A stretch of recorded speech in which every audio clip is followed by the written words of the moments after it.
En el libro de Lucas, en el capítulo 17, a partir del verso 11 hasta el versículo 19, el Señor Jesús nos relata un gran acontecimiento en la vida de algunas personas.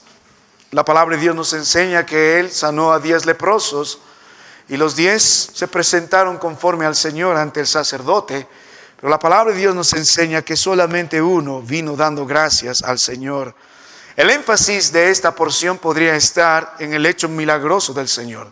¿Quién como nuestro Dios? Solo Él puede sanar una enfermedad en esos días, incurable, maloliente, inmunda ante los ojos de la ley, pero el Señor lo hizo. Podríamos poner el énfasis también en aquel único hombre que volvió con gratitud, que era samaritano, y se postró ante los pies del Señor para darle gracias y gloria. Usted debe notar el énfasis en el versículo que la palabra de Dios señala en el libro de Lucas capítulo 17, el verso 16, habla que este se postró sobre su rostro dándole gracias, y este era samaritano. Así que podríamos también enfatizar ese asunto. Pero hermanos míos, lo que llama la atención del libro de Lucas capítulo 17 y lo que el Señor Jesús quiere enfatizar y señalar, y el propósito por cual el Señor nos permite conocer este momento en su vida y en la vida de estos hombres, no solo son los milagros de nuestro Señor, no solo es al único hombre postrado sobre sus pies dando gracias al Señor porque Él lo libró de la lepra, sino lo que Dios resalta es la mala actitud de los otros 9 que no vinieron a reconocer al Señor. ¿Qué resalta? La ingratitud, la ingratitud. Así que, hermano mío, cuando miramos la palabra de Dios a los ojos de nuestro Dios, esta actitud es un pecado grave, es un peligro delante del trono de nuestro Dios, no reconocer y no darle adoración verdadera. Cuando volvemos al libro de Salmos capítulo 103, este libro de Salmos nos muestra un alma gozosa en cada parte de los versículos, porque comienza en el verso 1 diciendo: bendice alma mía Jehová, y bendiga todo mi ser su santo nombre. El verso 2 dice: bendice alma mía Jehová, y nota el estribillo en el versículo 20: bendecida Jehová. Verso 21: bendecida Jehová. El versículo 22: bendecida Jehová vosotras todas sus obras. Lo que encontramos en el libro de Salmos 103, a diferencia de los hombres ingratos del libro de Lucas 17, es un alma gozosa, pero no está gozosa solamente por buenas noticias. El alma que nos muestra la palabra de Dios aquí es el alma del siervo de Dios llamado David. Es un alma que rebosa de gratitud. Su gozo no está fundamentado solo en un beneficio temporal, un beneficio material, sino el gozo del hombre es un gozo real, porque está lleno de gratitud al Señor. Así que David tiene un deleite grande, más allá de lo material, más allá del placer que podría encontrar en este mundo. El hombre de Dios se deleita en glorificar al Señor, en darle gracias. Así que este varón nos presenta una maravillosa forma de darle gracias y honra al Señor. Estos 22 versículos son muy importantes en el libro de Salmos 103, porque la alabanza es una progresión. Del verso 1 al verso 5, la alabanza hacia nuestro Dios en gratitud es de un carácter personal. Bendice alma mía Jehová. A partir del verso 6 en adelante, probablemente hasta el verso 12, 13 o 14, la alabanza se hace de forma congregacional, y hasta los últimos versículos la alabanza se hace con toda la creación. Cuando nuestro Dios demanda adoración, lo demanda de todos. Así que el Salmo 103 no es un salmo aislado de cómo alabar al Señor. Hemos visto el libro de Apocalipsis capítulo 5, cómo empieza la adoración con los ancianos y luego los querubines y luego los ángeles en el cielo, y todo lo que Dios ha creado en el cielo, en la tierra y debajo de la tierra alaba a nuestro Dios. Así que el Salmo 103 es un precioso salmo, es un ungüento para nuestra alma, y también es un manual de cómo nosotros podemos darle gloria y honra a nuestro Dios. Y cuando usted analice el libro de Salmo 103, David habla mucho de la persona y del carácter del Señor, un rey justo, un rey santo, un rey poderoso. Habla también de sus obras de justicia, sus grandes obras. Habla de las obras soberanas de nuestro Dios, porque Él estableció en el cielo su trono. El Salmo 103 también nos habla de la palabra del Señor, sus pactos, sus mandamientos, pero sobre todas las cosas lo que el Salmo hace hace énfasis está en el versículo 2. Note la palabra de Dios: bendice alma mía Jehová, y que dice, y no olvides de ninguno de sus beneficios. ¿Sabe cuál es el problema? ¿Por qué Dios nos resaltó en el libro de Lucas 17 la ingratitud? ¿Y por qué en contraste el Salmo 103 nos muestra cómo glorificar al Señor? Dios una vez más pone delante de nosotros la realidad que Él tiene sobre nuestra vida. Dios dice en el verso 2, no olvides ninguno de sus beneficios. David se está hablando a sí mismo. Nosotros cada mañana al despertar solemos conversarnos, tomamos determinaciones: hoy será un mejor día, hoy haré esto, haré lo otro, hoy no cometeré este error, hoy hablaré mejor a mi esposa. Pero lo primero que hace David, él conversa consigo mismo y le recuerda a su propia alma que no olvide ninguno de sus beneficios. David trata de asegurarse todos los días de no ser una persona ingrata ante los ojos del Señor. Si hay un pecado que Dios abomina, si hay algo que quita el gozo delante del Señor, es la ingratitud. David, por lo tanto, lo sabe y se recuerda a sí mismo: no olvides ninguno de sus beneficios. Cuando miramos la palabra del Señor, hermano, la ingratitud es un serio problema. Pero usted puede mirar qué causa la ingratitud, qué causa el menosprecio a nuestro Dios. El dar gracias a Dios y darle gloria al Señor está estrechamente relacionados. En el libro de Romanos 1, en el verso 21, la Biblia dice: no le glorificaron como a Dios, ni le dieron gracias. Hablando de estos hombres que no reconocieron al Señor. El dar gracias a Dios y glorificar su nombre están estrechamente relacionados. Así que David entiende eso. Él sabe que el centro del universo no es Él. Él entiende que el centro del universo no es el hombre, sino Él entiende que todo se trata del Señor y nosotros orbitamos alrededor de Dios. No se trata de nuestra gloria, se trata de la gloria de nuestro Dios. En los años que persiguieron a muchos por predicar la verdad, hubo un varón llamado Copérnico, un físico, luego vino Galileo Galilei. Estos tenían una gran verdad, que el centro del universo no es la tierra, y por eso los mataron. Nosotros podemos ver ahora que el centro de nuestra pequeña galaxia es el Sol, porque lo vemos, lo sabemos, la ciencia lo ha probado, etc. Pero cuando volvemos a las Escrituras, Dios presenta muchas veces este problema: el corazón ingrato, el corazón que no glorifica al Señor, se pone en el centro de todo. El hombre cree que es el centro de todo porque busca su propia gloria. ¿Por qué no da gloria al Señor? Porque su ego es tan grande y se trata de mí. Venimos a la iglesia buscando un favor, a ver qué me pueden hacer un bien para mí. Se trata de mi plan, se trata de mis deseos, se trata de mis propósitos, se trata de mi honra. Cuando el Señor nos muestra que no se trata de nosotros, sino se trata de Él. Cuando Dios creó al hombre, en Génesis lo hizo a su imagen y semejanza. En Romanos 8 restaura al hombre para que continúe la imagen y semejanza del Señor. Lo que significa en la Biblia que Dios nos creó para su gloria y para su honra. Somos solamente un instrumento de la gloria del Señor.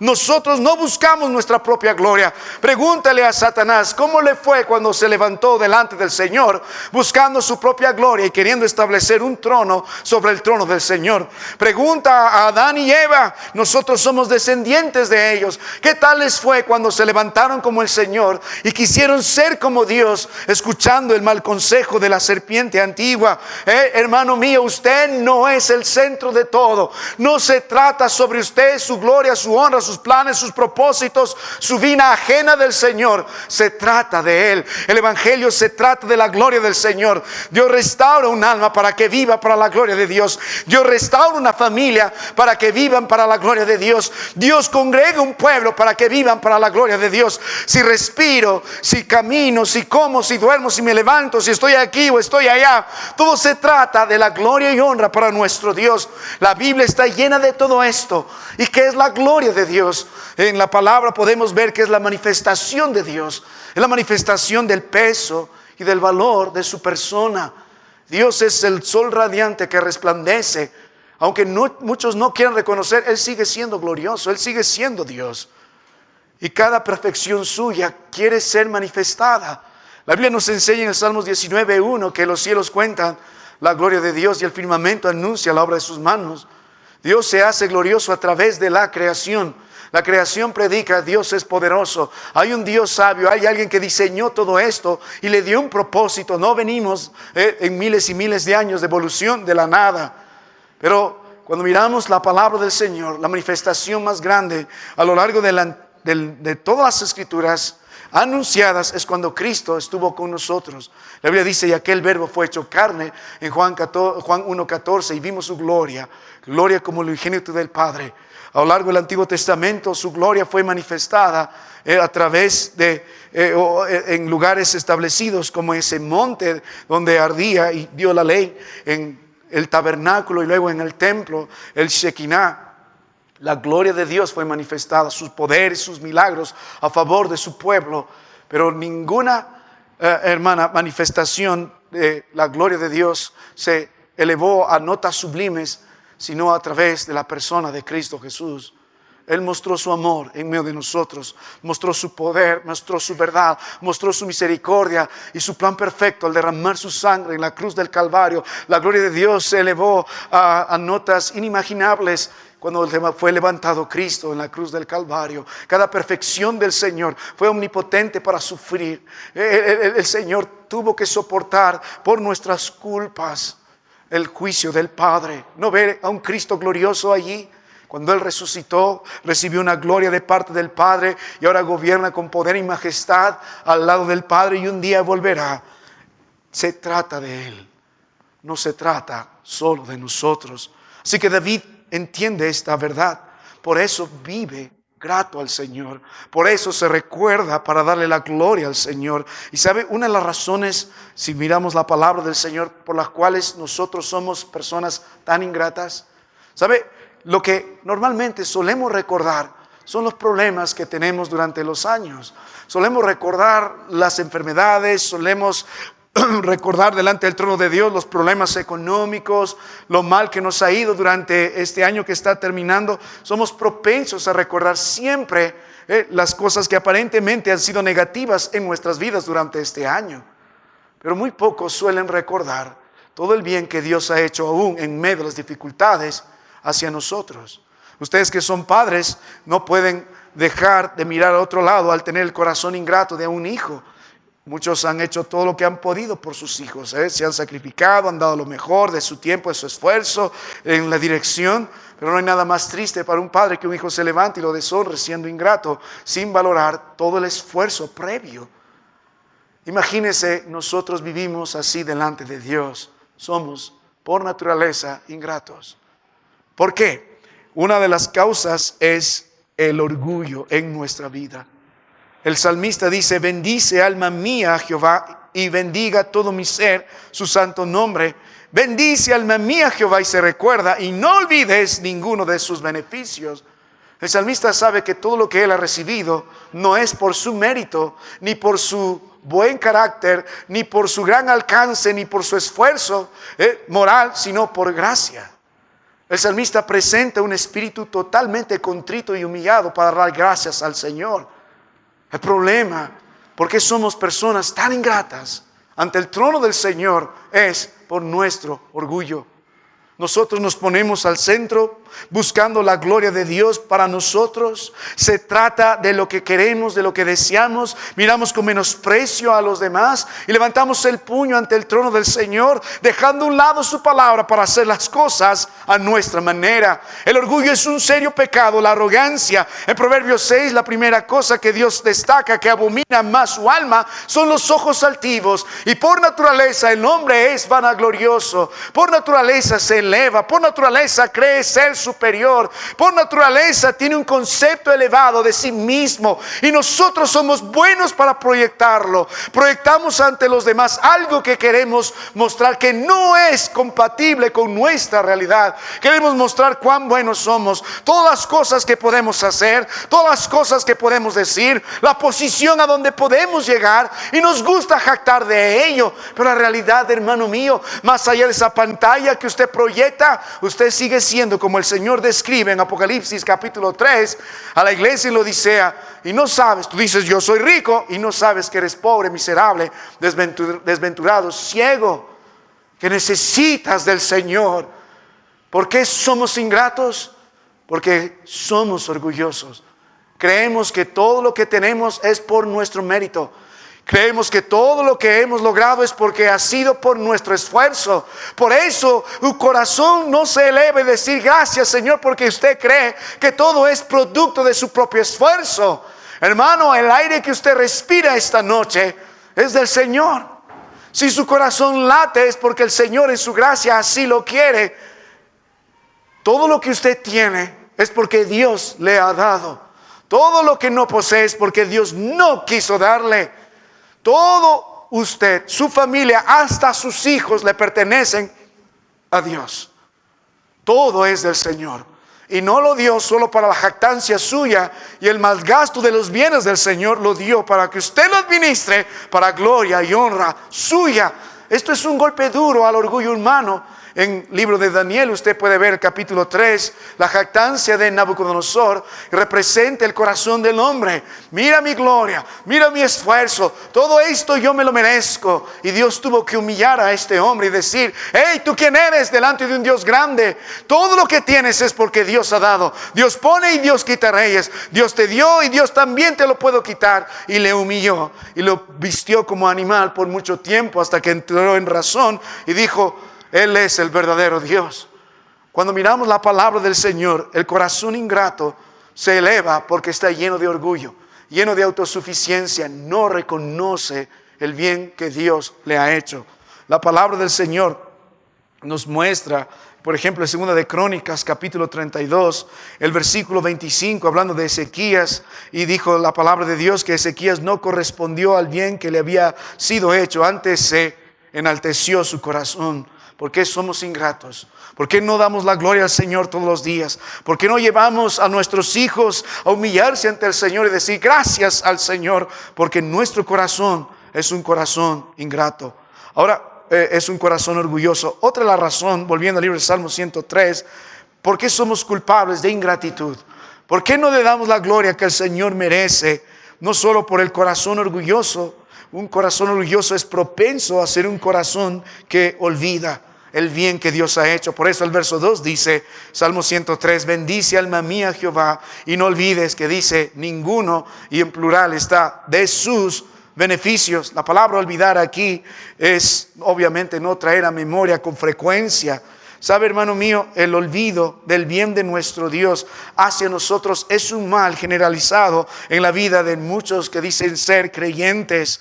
Cuando el corazón se enaltece, se atribuye a sí mismo todo lo bueno que le ha pasado. Cuando el corazón se enaltece, tiene una mente frágil para reconocer y constantemente recordar el bien que Dios ha hecho a cada uno de nosotros. Por eso el hombre de Dios dice, no olvides. Somos propensos a olvidarnos de nuestro Dios. Somos propensos a olvidarnos de dónde nos sacó el Señor y a dónde nos ha puesto. El libro de Deuteronomio capítulo 8, del verso 11 en adelante, el Señor recrimina a su pueblo previamente, incluso siglos antes que estos se olviden del Señor y se vuelvan a los dioses de estas naciones perversas y luego Dios tenga que castigarlos. En el verso 11 dijo, guárdate que no te olvides de Jehová tu Dios. Y empieza a declarar qué cosas no debe olvidarse, sus mandamientos, estatutos, etcétera, etcétera. Y el verso 12 habla de que no seas que comas y te hartas y te edifiques buenas casas en que habites. Y cuando todo esto esté yendo bien y todo materialmente seas prosperado, el verso 14 dice, y se eleve tu corazón y te olvides de Jehová tu Dios que te sacó de la tierra de Egipto. ¿Sabe, hermanos? Nosotros somos frágiles para recordar de dónde vinimos y hacia dónde el Señor nos ha puesto.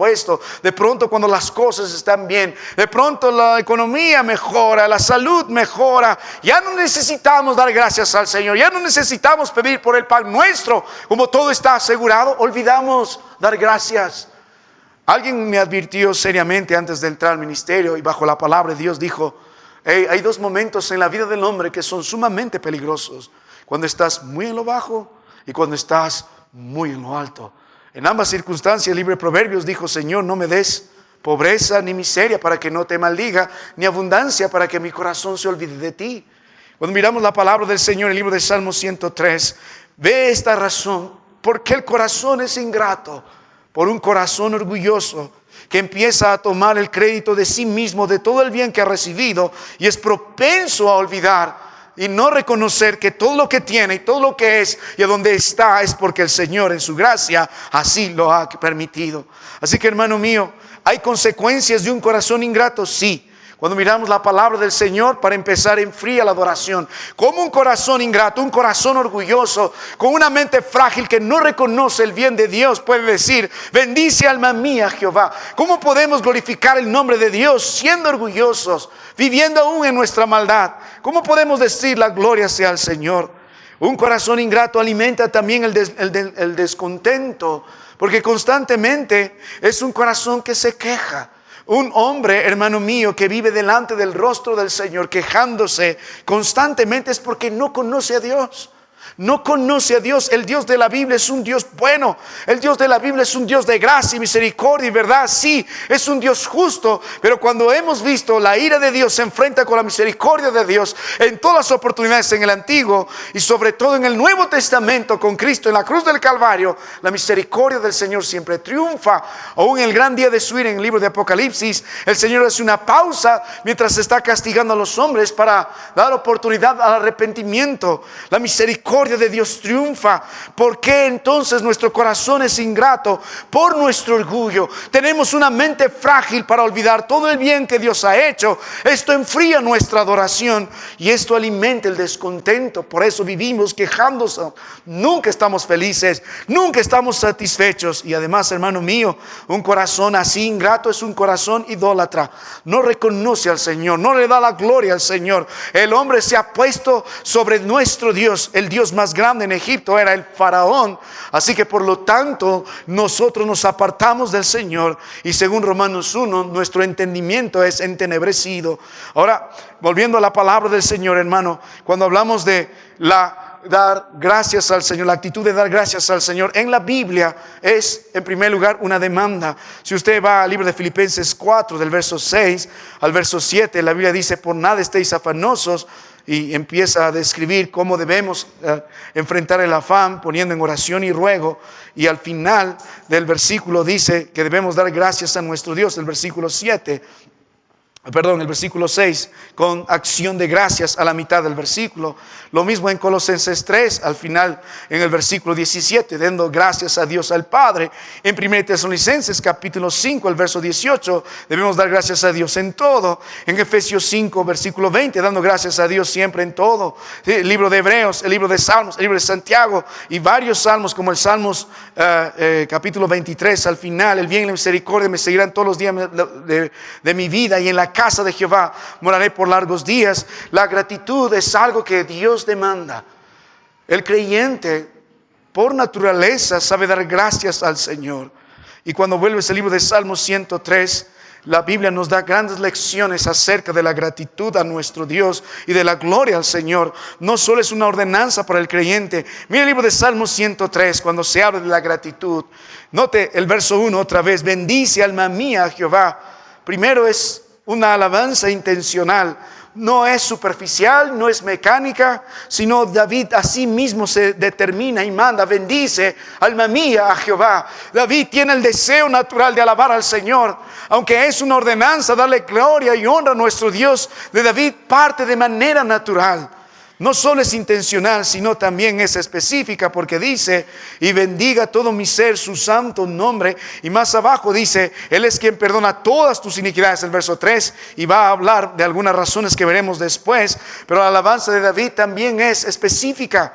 David entiende por qué da gracias al Señor. Su alabanza no es solamente genérica, la alabanza de David es específica y también está centrada, y empieza por Él y termina en Él, porque está centrada en Dios. El verso 3 dice: Él es. El verso 3 también dice: el que sana. El verso 4 dice: el que rescata. Y ahí mismo: el que te corona. El verso 5: el que sacia de bien tu boca. Todo se trata del Señor. La alabanza de David es intencional. La alabanza de David es específica. La alabanza de David se está centrada en el Señor. La alabanza de David es con humildad. La alabanza de David es íntima y es diaria, porque dice: bendice alma mía a Jehová. Los primeros 5 versículos es la declaración de David hacia su Señor en una forma íntima, estrecha y constante.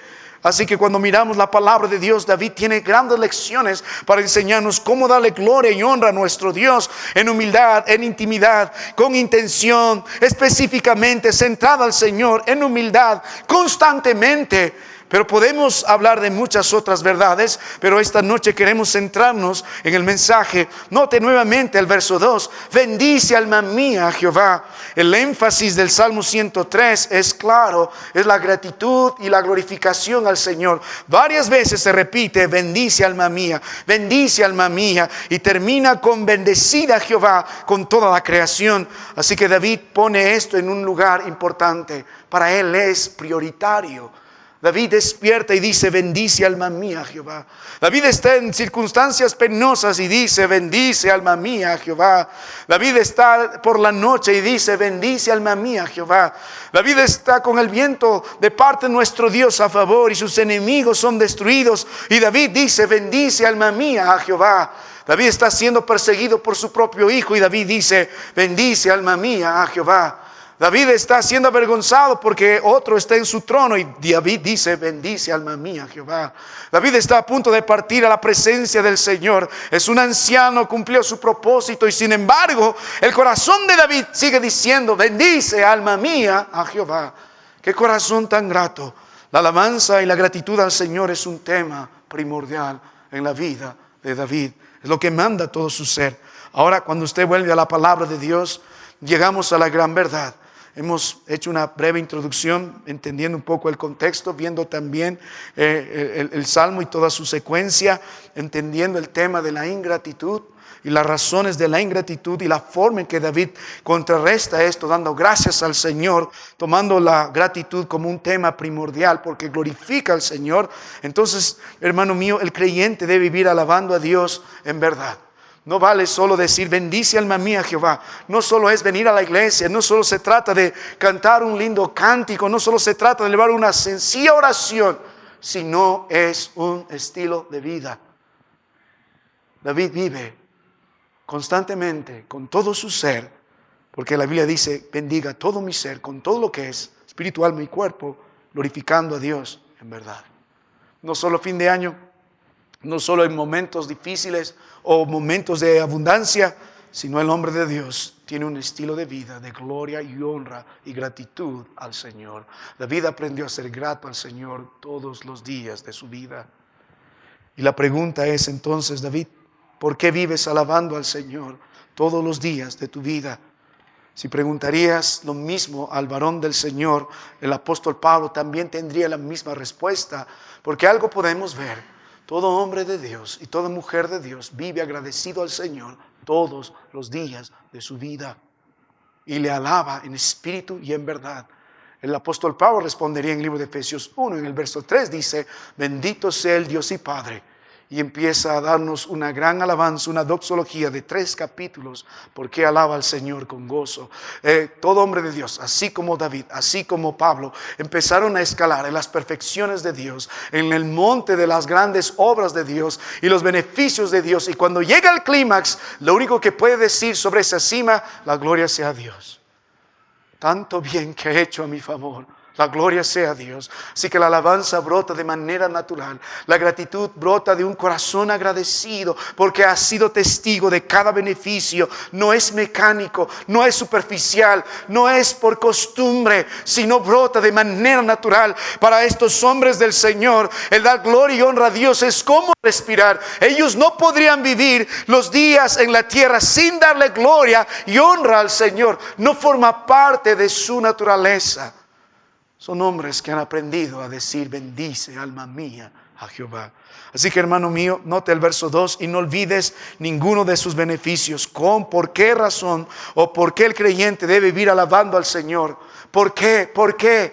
¿Por qué al despertar bendice alma mía a Jehová? ¿Por qué al dormir bendice alma mía a Jehová? ¿Por qué en la enfermedad bendice alma mía a Jehová? En el dolor bendice alma mía a Jehová. Nos robaron, pero bendice alma mía a Jehová. El médico dijo, tu enfermedad es incurable, bendice alma mía a Jehová. O de repente enterramos a alguien que amamos y gritamos con gozo, bendice alma mía a Jehová. Puedes mirar a Job, su corazón es igual. Dios dio, Dios quitó, bendito sea su nombre. Un buen año aparentemente, bendice alma mía Jehová. Un año con muchos problemas, bendice alma mía Jehová. ¿Por qué? ¿Por qué podemos vivir con gozo así? No importa las circunstancias. En la luz de la palabra del Señor en estos versículos, permíteme predicar brevemente 5 grandes razones específicas por las que David da gracias al Señor. Estas razones son de carácter personal. En los versículos 6 hasta el verso 22 va a haber razones congregacionales y razones universales. Pero hoy solo quiero lidiar con razones personales. Así que medite esta noche, hermano. Póngase usted delante del Señor. ¿Cuál es el beneficio? La palabra en el idioma que se escribió, beneficios aquí, es todo bien en toda área de nuestra vida. O sea, no es solo un bien temporal, no solo es un bien externo, sino es un bien perfecto. Es un bien completo y proviene del Señor. Usted debe notar, David no lo merece. Por eso con un espíritu humilde reconoce, esto vino del Señor. Y hermano, si alguien no conoce al Señor esta noche, o dice hacerlo, pero mira su vida, es una vida de enojos, de quejas, de dolor, de angustia, de miseria, lejos del Señor, una vida religiosa, no sabe decir ni gracias por el plato que le han dado. Ojalá pueda tener oídos para poder escuchar. Porque el verdadero bien no proviene de su esfuerzo, el gran bien que usted, su alma quiere, no proviene de la acumulación de dinero y riquezas y bienes. Algunos creen el próximo año van a subir de sueldo, mi vida va a cambiar. Es mentira, va a seguir igual, sin el Señor. El salmista también dijo, todo bien proviene del Señor. En cuanto a mí, el acercarme a Dios es el bien. Todo bien proviene de lo alto y es por gracia, no es por obra, no lo merece, pero el Señor en su gracia nos extiende. Así que miremos estas razones. Hay 5 razones. Veamos la primera razón. Note la palabra del Señor, verso 3. Él es, se trata del Señor. Nota, quien perdona todas tus iniquidades. De las 5 razones que podemos encontrar, naturalmente divididas en este bosquejo natural de la palabra del Señor, me puse a preguntar a mí mismo, a mi alma, ¿por qué primero David da gracias por el perdón? Él es quien perdona todas tus iniquidades. Primera razón por la que damos gracias al Señor y no permanecemos ingratos, indiferentes durante este culto ni el resto de nuestros días, por su perdón. Porque es el primer beneficio que David resalta. Podría decir, gracias Señor por el vasto imperio que me has dado. Gracias Señor por la multitud de hombres fuertes que están a mi lado. Gracias Señor porque este año me has guardado y me has dado salud. Gracias Señor por proteger a mi familia. Podemos estar pensando en todos los bienes materiales. Algunos confunden que la bendición solo se traduce en cuestión material. Hay otras iglesias, otros evangelistas de la prosperidad que ponen el énfasis solo en lo externo. Ven al Señor por dinero y salud y te va a ir bien. Ven al Señor. No. Cuando miramos la palabra de Dios, la senda estrecha tiene que cruzar desiertos, a veces cuevas, a veces solo, a veces problemas, tenemos que soportar dificultades, pero la diferencia es que el Señor está en nosotros y con nosotros y nos provee lo necesario. Pero la verdadera bendición está en los lugares celestiales, en Cristo Jesús, como hemos visto en el libro de Efesios 1, el verso 3. Bendito sea el Dios y Padre que nos bendijo con toda bendición en los lugares celestiales, en Cristo Jesús. Así que nota esta bendición. Si usted no ha disfrutado de este beneficio de parte del Señor, de esta manifestación de la obra de gracia del Señor a su vida, nunca podrá tener un corazón grato. ¿Por qué esta bendición es la primera en la lista? Porque sencillamente nos muestra que el Señor trató con el principal problema en nuestras vidas, que se llama nuestras iniquidades, que se llama nuestro pecado. La palabra iniquidad aquí muestra la conducta rebelde a la palabra de Dios. Todo lo que nosotros tenemos, hermano mío, en nuestra vida y lo que ama el corazón de manera natural y lo que desea de manera natural es pecado. Es pecado. Cada vez que hemos quebrantado la palabra de Dios, cada vez que mentimos, cada vez que nuestro corazón se llena de concupiscencia, cada vez que nos rebelamos, cada vez que no hacemos lo que debemos hacer, todo lo que ofende al Señor es pecado. El principal problema en sus vidas se llama el pecado y se llama su pecado. Isaías 59 dijo: nuestras divisiones o nuestros pecados han hecho división entre nosotros y Dios. El problema en su familia no es el vecino que quiere arruinar su pared. El problema en su familia no es algún otro delincuente. El problema en su familia es su pecado. Es el pecado de ese padre que no sabe ser un padre conforme a la palabra de Dios. No sabe amar a sus hijos, no sabe amar a su esposa. Ese es el problema. El problema de la familia es esa mujer que no sabe respetar a su esposo y no sabe criar a sus hijos en el amor y en la verdad del Señor. Ese es el problema. El problema en su familia, esos niños que usted está criando y están creciendo en rebeldía y sin temor y reverencia al Señor. Ese es el problema, es el pecado. Es su pecado. Qué fácil es mirar el pecado del otro. Qué fácil es acusar la maldad del otro. Y el Señor nos enseña, antes de hacer eso, primero debe mirar la tremenda viga que está en sus ojos antes de señalar la paja que está en el ojo de su hermano. Hermano, usted es un pecador. Aún en Cristo Jesús sigue siendo un pecador.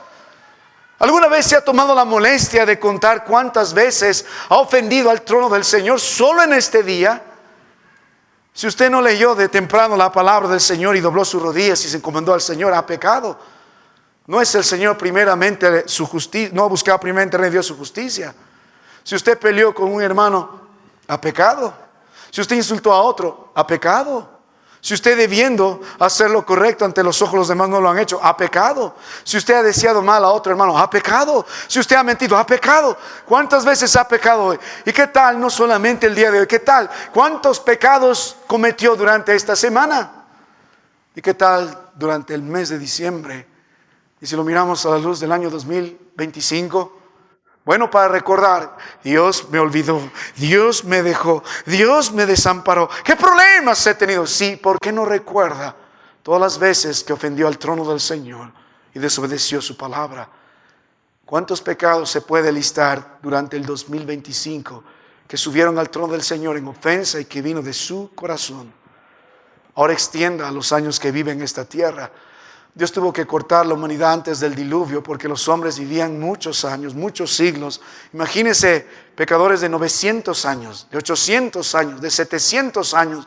La maldad fue tan grande que Dios dijo: ya el corazón del hombre de continuo, cada pensamiento es malo. Por eso Dios quiso arraigar toda carne en esos días. Hermano mío, el problema en su familia es su pecado. La palabra de Dios dice que la paga del pecado es la muerte. No, Dios no puede mirar al otro lado. Él es un Dios justo, es un Dios 3 veces santo. Él tiene que castigar el pecado. La paga del pecado es muerte.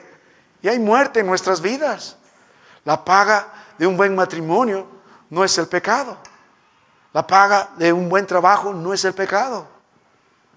La paga de una buena vida para los chicos no es el pecado. O sea, el pecado trae serias consecuencias. El pecado lo destruye. Hay consecuencias inmediatas. Hay consecuencias a mediano y largo plazo. Y si usted no se arrepiente, hay consecuencias eternas. Ustedes, padres, pueden cultivar una cultura de maldad para sus hijos y sus hijos de sus hijos. Solo imaginemos a un padre que es dado al alcohol. Mire todo lo que ha creado para los hijos suyos. Todos deben entender que el alcohol destruye vidas, destruye familias, destruye confianza. Nadie quiere contratar a un hombre que está pegado a una botella. Y mire la vida que tendrán sus hijos. La paga del pecado, hermano, es muerte. Y lo que más debe temer usted es la consecuencia eterna. Hay un Dios que está airado contra el impío y contra el pecado. Y creó un lugar que se llama el infierno, que es la manifestación de su ira. Porque Dios es justo y Dios es santo. Así que si entendemos que el principal problema es el pecado, David entiende esta noche y da gracias al Señor porque Dios trató el principal problema en su vida. Y la Biblia dice: Él es quien perdona todas tus iniquidades. es algo que trae aliento al corazón. Escuchaba la historia de un pastor que en los días de la pandemia, mientras su gente moría, sus familiares morían, mientras su esposa estaba ahí en cuidados intensivos, en vez de estar listando todos los males que le ha sobrevenido, él daba gracias al Señor por el bien que ha recibido, empezando porque Dios perdonó sus pecados. Despedía a sus hermanos en el Señor, a su esposa en el Señor, sabiendo que un día se mirarían cara a cara, porque Dios ya trató el principal problema en sus vidas, y no era el COVID, sino era el pecado y sus consecuencias. Mi amado hermano, ¿qué necesita usted de veras si no conoce al Señor esta noche? Necesita humillarse y reconocer que no es tan bonito como usted cree, no es tan moral como usted cree. La Biblia está exponiendo su pecado, su orgullo, su maldad, su rebeldía, su mentira y sus consecuencias. Usted va a dar cuenta a ese Dios que necesita el perdón de pecados. Y la palabra de Dios dice, Él es quien perdona el pecado. ¿Quién es el medio del perdón? Es Jesús. Hemos visto en Efesios 1, el verso, si no me equivoco, es el verso 7. Es a través de su sangre preciosa. Amén, es el que, en quien tenemos redención por su sangre. El método es su sangre. Es su sangre. El sacrificio que hizo en la cruz del Calvario, y esa sangre que vertió allí era el pago que el Padre demandaba. Todos los sacrificios del Antiguo Testamento apuntaban al perfecto sacrificio que era Cristo Jesús, y esa sangre limpia todos los pecados, y esa sangre pagó el precio de nuestros pecados, y esa sangre predica delante del Padre: consumado es, la deuda ha sido saldada. No hay pecado que no se pueda cubrir, no hay pecado que no se pueda perdonar. La sangre preciosa de Cristo Jesús es el método para la redención y el perdón de nuestras almas. Usted es declarado culpable por su maldad, pero si ha creído en Cristo, la sangre preciosa de Cristo limpió nuestras maldades y somos declarados justos delante del Señor. Es algo que a mí me sorprende. ¿Cómo puedo ser yo declarado justo siendo un hombre tan impío, demandando a Dios el pecado? La respuesta es a través de la sangre preciosa de Cristo Jesús. Y la Biblia nos enseña que nuestros pecados fueron lanzados, nuestros pecados fueron lejos de nuestro Dios. No los considera más ante el trono del Señor. Cada pecado que cometí, cada pecado que voy a cometer, la sangre de Cristo lo cubrió. Eso no significa que voy a vivir en una vida libertina, más bien voy a vivir agradecido, amando la santidad del Señor, porque Él me perdonó mis maldades. Yo merecía la muerte, yo merecía el infierno, yo merecía una familia destruida, yo merecía una vida totalmente anegada por los vicios, pero Él me perdonó, pagó mi deuda. Mi amado hermano, no puede usted dar gracias al Señor en esta noche, porque el Señor en su misericordia perdonó a través de su sangre todas nuestras iniquidades. En Lamentaciones 3, el verso 39 dice: ¿de qué se lamenta el hombre viviente? Debe lamentarse ¿de qué? De que no hay dinero, de que hay problemas, esta Navidad no comí pavo, etc. ¿De qué debe lamentarse? De su pecado.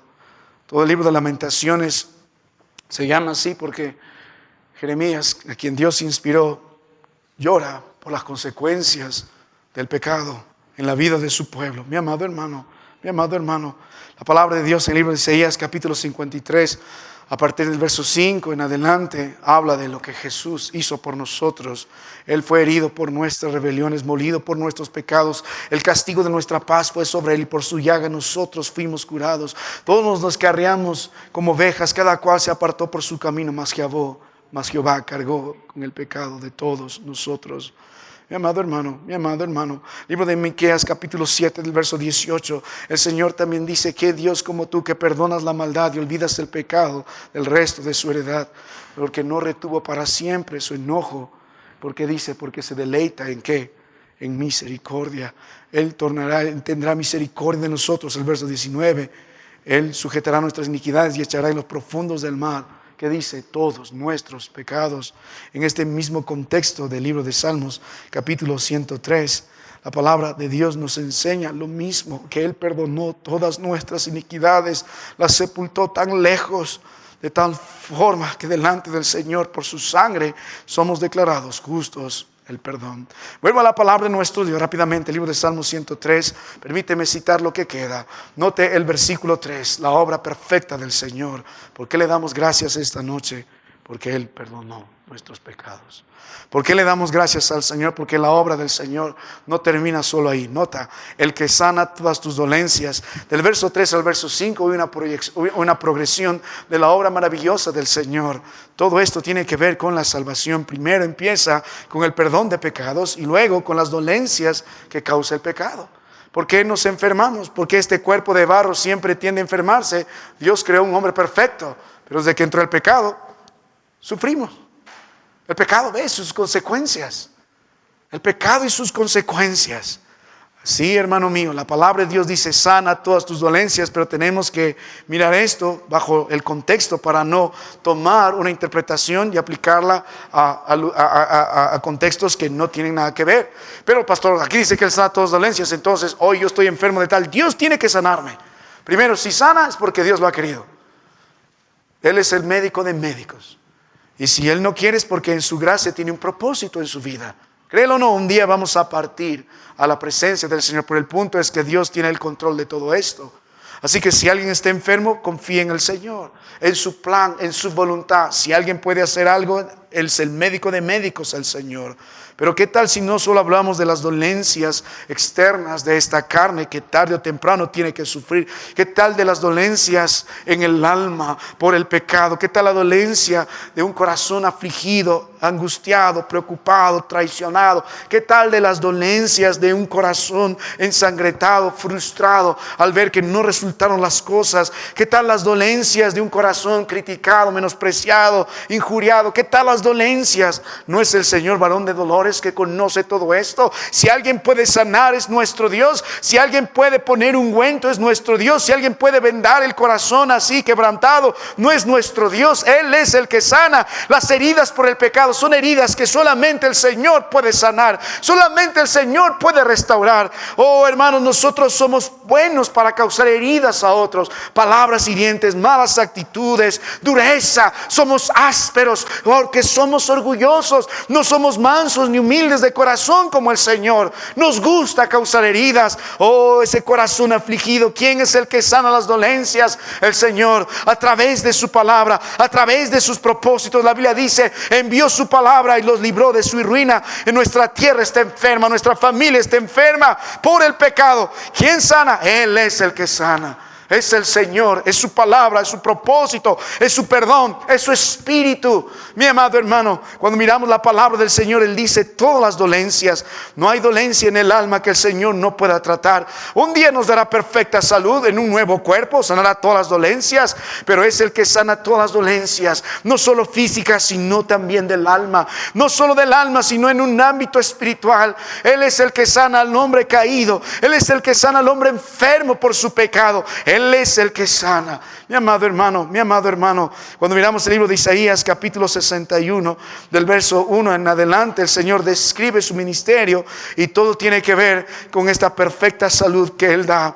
El Espíritu del Señor Jehová está sobre mí, porque me ungió Jehová, me ha enviado a predicar buenas nuevas a los abatidos. Nota la Biblia, a vendar los quebrantados de corazón, a publicar libertad a los cautivos y a los presos, apertura de la cárcel. Y va a hablar más abajo de su consolación. En el verso 3 va a hablar lo que hará a los afligidos de Sión, y lo que va a hacer en lugar de ceniza, va a poner óleo de gozo. En lugar de luto, manto de alegría. Note la palabra de Dios de tal forma que al final serán llamados árboles de justicia, plantío de Jehová para la gloria suya. Vuelva a la palabra de nuestro Dios, hermano, y considere otro beneficio. Note el versículo que sigue, el verso 4. El que rescata del hoyo tu vida. David sigue diciendo, mire la obra del Señor.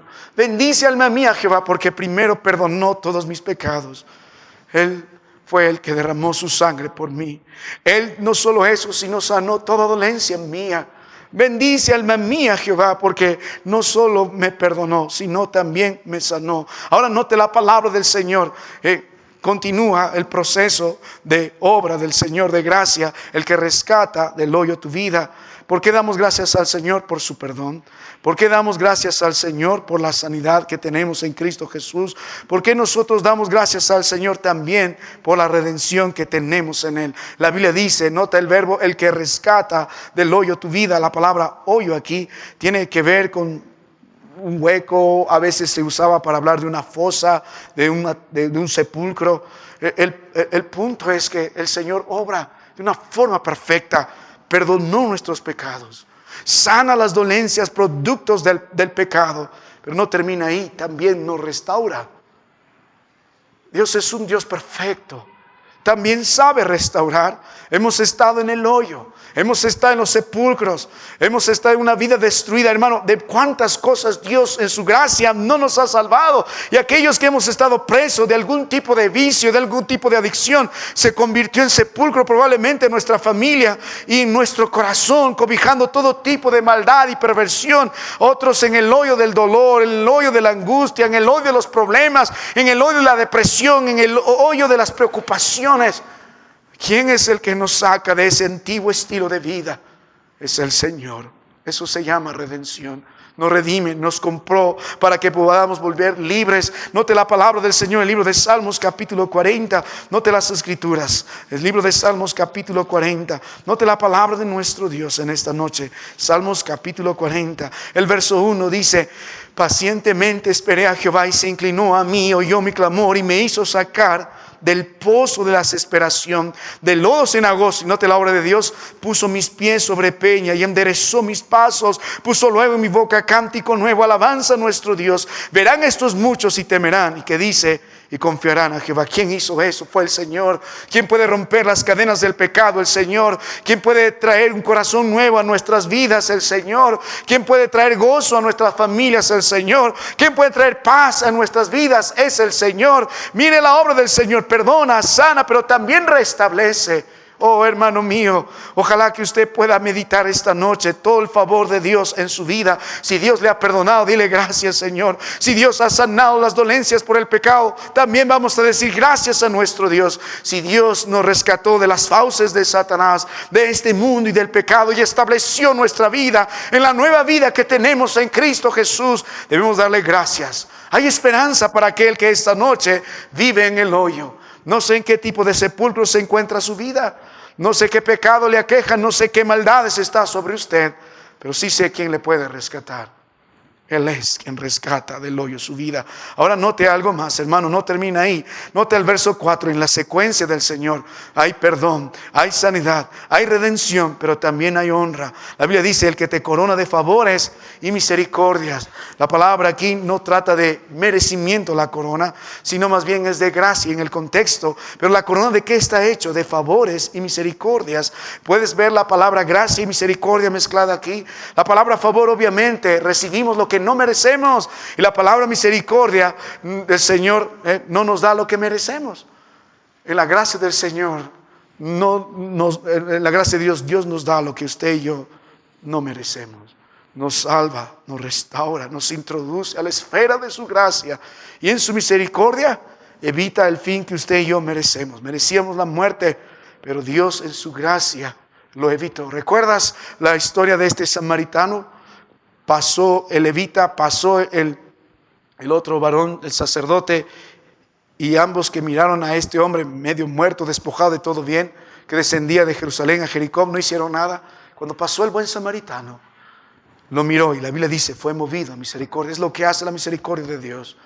Mira nuestra penosa condición y decide hacer algo. Merecemos la muerte por rebeldes, por pecadores, pero la misericordia de Dios lo evita. La misericordia de Dios es nueva cada mañana. El libro de Lamentaciones dice: y por esa misericordia no hemos sido consumidos. Nunca decayeron. Nuevas son cada mañana, y grande es su fidelidad.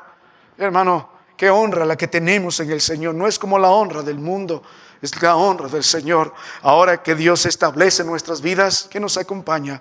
La misericordia, el bien de nuestro Dios. En Salmos 23:6, lo mismo dice este varón de Dios. Mire la palabra del Señor. Rápidamente, el libro de Salmos, capítulo 23, en el versículo 6, en este precioso salmo, donde la oveja declara a su pastor: ciertamente el bien y la misericordia me seguirán todos los días de mi vida, y en la casa de Jehová moraré por largos días. Ahora David vive en esa honra. Todos los días me da lo que yo no merezco. De Lodebar, de una vida inmunda, a la mesa del Rey. A la mesa del Rey. Del polvo al que yo merezco estar, a la gloria del Señor. del polvo a la gloria. Hermano mío, yo invito a todo que no es honrado por la gracia de Dios. Puede escoger el favor del mundo, la honra de este mundo, pero es temporal.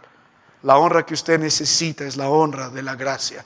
Usted necesita salvación que no merece, paz que no merece, perdón que no merece. Y usted necesita la misericordia de Dios, porque sí merece el castigo, sí merece la muerte, pero la misericordia de Dios. La misericordia de Dios. Permíteme terminar con el último. Nota el verso 5. Vuelva a la palabra de nuestro Dios y concluimos con esto. El que sacia de bien tu boca, de modo que dice que te rejuvenezcas. Cuando vuelves a la palabra de Dios, también David termina dando gracias porque es un hombre satisfecho. La provisión de Dios. El hombre da gracias por el perdón, por la sanidad, por la redención, por la honra, pero también por el bien del Señor. La Biblia dice, el que sacia de bien tu boca. Da gracias al Señor por su providencia. No solo en lo material, durante el 2025 el Señor ha sido tan bueno con esta iglesia. En lo material estamos pudiendo construir en cada área de nuestras vidas, en nuestras familias. Dios nunca nos abandonó, siempre nos dio el pan y el sustento diario. Pero no solo eso. Hemos disfrutado bendición espiritual, mensaje tras mensaje. Cada cosa que Dios ha sido a nuestro favor, ha hecho bien. Podemos vivir satisfechos. Podemos vivir plenos. Aunque usted trabaje y caiga todo en pan de dolores o caiga en saco roto, nunca va a disfrutar del bien que solo Dios puede dar. Hay muchos de ustedes que trabajan, las deudas siguen, los problemas siguen y al final el dinero se va igual, cae en saco roto. No disfruta del bien del Señor. ¿Por qué no honrarle al Señor con lo que Dios nos ha dado? Porque de Él es y es para Él. Y Él ha saciado de bien nuestra boca. Nota la Biblia en todas las áreas, físico, espiritual, de modo que te rejuvenezcas como el águila. La provisión del Señor sustenta el pan diario en todos los sentidos, físico, espiritual, pero también su poder. La Biblia dice, de modo que te rejuvenezcas, termina diciendo, como el águila. ¿Sabe, hermano mío? La alegoría aquí ilustra a un hombre que constantemente se mantiene firme. La lección más difícil que tuve que aprender en el ministerio es mantenerse fortalecido en el Señor y en el poder de su fuerza. Somos propensos a desanimarnos, quejarnos, preocuparnos. Y en 1 Samuel 36 David dijo, mas David se fortaleció en Jehová su Dios. No gano nada preocupándome, no gano nada deprimiéndome, no gano absolutamente nada quejándome. Más bien me fortalezco en el Señor. Él es mi fortaleza. ¿Cómo me fortalezco? Volviendo a Él, a su palabra, humillándome, suplicando gracia, aprendiendo a confiar plenamente de mi Dios. Si mi Dios me perdonó, si mi Dios me sanó, si mi Dios me redimió, si mi Dios me honra, si mi Dios me provee, ¿por qué no le puedo decir hoy? Gracias, Señor. Gracias, Señor. Que no seamos ingratos delante del trono del Señor. ¿Cuál es el bien que usted ha recibido este año? Y puede decir gracias. No merecemos estar acá, pero el Señor y su gracia nos trae. A Él sea la gloria. Y si alguien no conoce de veras al Señor esta noche, usted realmente mantiene un corazón lejos del Señor, nunca disfrutará gozo, ni paz, ni esperanza, vida eterna. Todo bien proviene de Dios. No olvide ninguno de sus beneficios. Por eso decimos, bendice alma mía a Jehová. Y bendiga todo mi ser su santo nombre, que no seamos ingratos. Así que, hermanos, vamos a meditar en estas 5 razones y vamos a terminar esta parte del servicio para luego tener un tiempo para compartir con todos los hermanos todo lo que hemos traído y Dios ha provisto en oración. Yo voy a pedir a los hermanos varones de esta iglesia que me quieran acompañar, pasen adelante. Puedes cortar.